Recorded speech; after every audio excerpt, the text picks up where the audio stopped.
Welcome back to the long exposure. Before we begin, make sure you subscribe and check out my Amazon store in the link in the description below. Today we're going to be talking a little bit about shutter speed. Okay, now shutter speed is the amount of time the shutter is open, exposing the film or the sensor to light. Okay, now there's really three ways that we manipulate exposure: ISO, aperture, and shutter speed. Shutter speed is one of the more versatile ones because you can preserve your aperture while not having to compensate the ISO, which in most of the times is what we want to do because we want to keep the grain down, we want to keep the aperture effect, whether you're going for a shallow depth of field or great depth of field, like everything in sharpness and in focus, rather than blowing out the blurring the background or going for bokeh or something like that. Anyways, back to shutter speed. Okay, shutter speed. If you use a long shutter speed, okay, the film or the sensor is going to, let's just use sensor because most people use a digital now. Your sensor is going to be exposed longer. Okay, meaning you're going to have to bring down that make that aperture smaller, or if you're using a higher ISO, knock it down to less sensitive levels like 100. You should be shooting in 100 if you can, anyways. Okay. But what that does is you're going to allow for movement. Okay, so for example, if I take a picture right now and I wave my hand like this, and I'm using a long exposure, you're going to have my hand blurry, okay? Now, is that necessarily going to be a great photograph? No, but you get the point, okay? Whereas if I use a short shutter, a very fast shutter speed, and I'm waving my hand, you're going to get a frame like this, locked in place, okay? Whereas the other one's going to look something like blurred, like, okay? Reasons you'd want to use the blurry slow shutter speed is something like night photography when you're shooting cars moving, okay? That's kind of cool.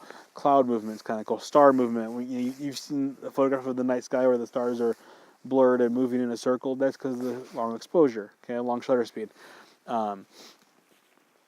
Reasons why you'd want to use a faster shutter speed would be anytime you're trying to catch the crispest, most in focus, stop motion photographs possible, okay?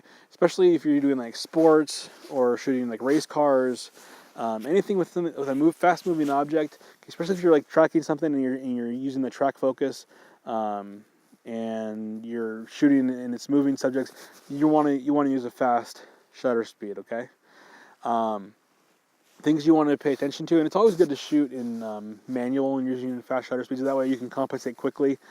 Whether it's ISO or your aperture, that way you can, if you bump that shutter speed to a faster shutter speed, you can open up that aperture a little bit, let somewhere light it to expose it correctly, or you can, if you're going to keep it the opposite, if you're going to do a longer shutter speed, so you can close that aperture down and let less light in because you're going to be getting a longer exposure, right? So that's why manual, I always suggest shooting manual. Get out of auto.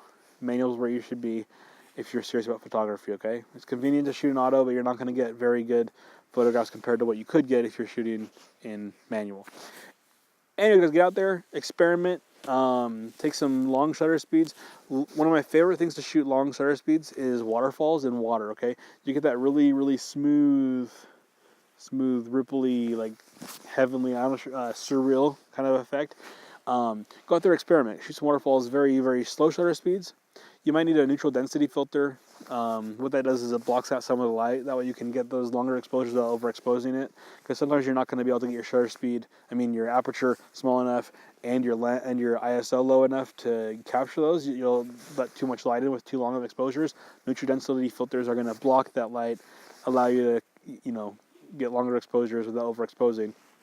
But go out there, shoot some waterfalls using longer exposures, and then shoot some using short exposures, and just look at the difference in the crispness, the crisp, sharp, in focus action of the waterfall. Just you can see each individual droplet falling from the waterfall, and then slow it down, and you get that like really nice heavenly flowing look. You'll be surprised at what kind of cool effects you can get. Okay. Anyways, I'm sorry if I'm blurry. I'm trying to keep in my focus zone here. Anyways, until next time, subscribe, check out those books, and I'll talk to you guys later.